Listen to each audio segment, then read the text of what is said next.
Today is a good day to have a great day. Welcome to Week 2, Session 2 of our Term 2 lesson in Science. Our learning targets.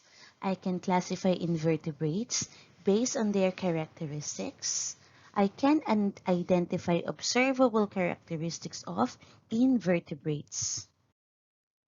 For today's work plan, let us recall the lesson we had last session, talk more about invertebrates, and end it with a life lesson. Last session, we discussed the first three classifications of invertebrates: mollusk, echinoderm, and arthropods. What invertebrates are called joint-legged animals? Okay, these are arthropod. What about spiny-skinned animals or echinoderm? And lastly, soft-bodied animals are mollusk. An example of a mollusk is a squid. Mollusk weed out a shell. For echinoderm, we have the sea urchin, and next is spider with 4 pairs of legs. It is an arachnid, belongs to the group of arthropods. For the continuation, let's talk more about the other group of invertebrates, and these are annelid, Cnidarian, and Poriferans. Class Cnidaria or Cnidarian. With the examples given, what do you think is common to all these animals? Okay, they are stinging cell animals, animals that sting. They use these stingers in paralyzing their prey. Cnidarians have one body opening and have two-layer cells. The outer layer protects the internal body, and the inner layer's function is mainly used for digestion. Cnidarians are made up of tissue, a group of cells that have similar structure and that function together as a unit. They have radial symmetry. They have the similar halves, and there are two body forms of Cnidarian, the polyp and medusa. The polyp body is cylindrical with the mouth and tentacles at the upper end. The corals and hydra are examples of polyps, while medusa, the other form of Cnidarian, is shaped like an upside-down ball, either a mouth with a mouth and tentacles facing downward. Jellyfish an example of medusa body form. Although the two body forms look different, they possess the same basic structure: a hollow sac with a single opening or mouth surrounded by rings of tentacles. Next classification of invertebrates are the poriferans. Sponges are porifera. They are pore-bearing animals. They have no tissue, no organ, and no symmetry. Sponges do not have nervous, digestive, or circulatory system.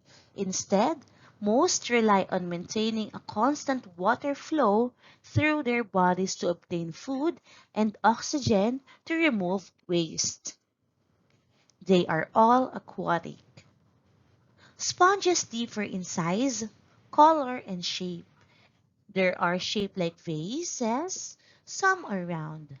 Sponges skeleton is made up of tiny needle-like structures called spicules. Spicules are made up of limestone or calcium carbonate. These spicules is their protection from animals that try to eat them. And the last group of invertebrates are the worms, the platyhelminths, nematodes, and annelids. Platyhelminths are flatworm. They are thin and flat. Flatworms have incomplete digestive system. They have a gastrovascular cavity rather than complete digestive system. They are free-living species of flatworm, are predators or scavengers. Parasitic forms feed on the tissues of their host, such as animals.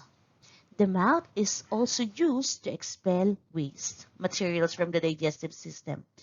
Platyhelminths are hermaphrodites. They can produce eggs and sperm cells. And platyhelminths are mostly parasite living in the body of the animals. Next are nematodes or roundworm. They have long, thin, round bodies pointed at both ends and are covered by a tough cuticle. Roundworms have muscles that run the length of their body. These cause the worms to move in thrashing manner, and as one muscle contracts, another relaxes.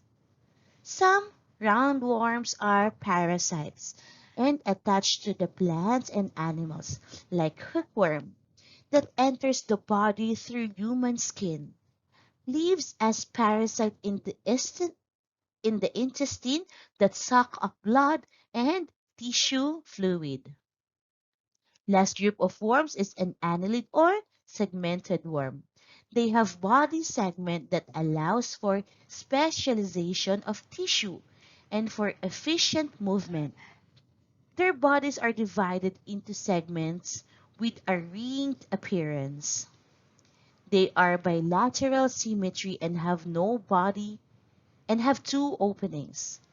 Annelids live almost everywhere except frozen soil of polar regions and sand of dry desert.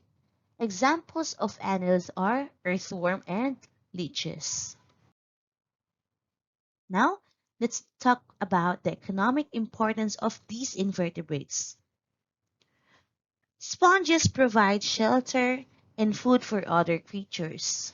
There are also Cnidarians, serves as food for other animals. And earthworm improves fertility of the soil. These are few of the importance of these invertebrates. Before we end this session, let me read this to you. The plastic you use once tortures the ocean forever.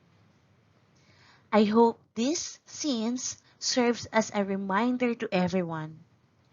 Let us be responsible in throwing our trash. Show love and concern for all kinds of animals. I hope you learned something for today's sessions. That's all for today. Thank you and stay safe.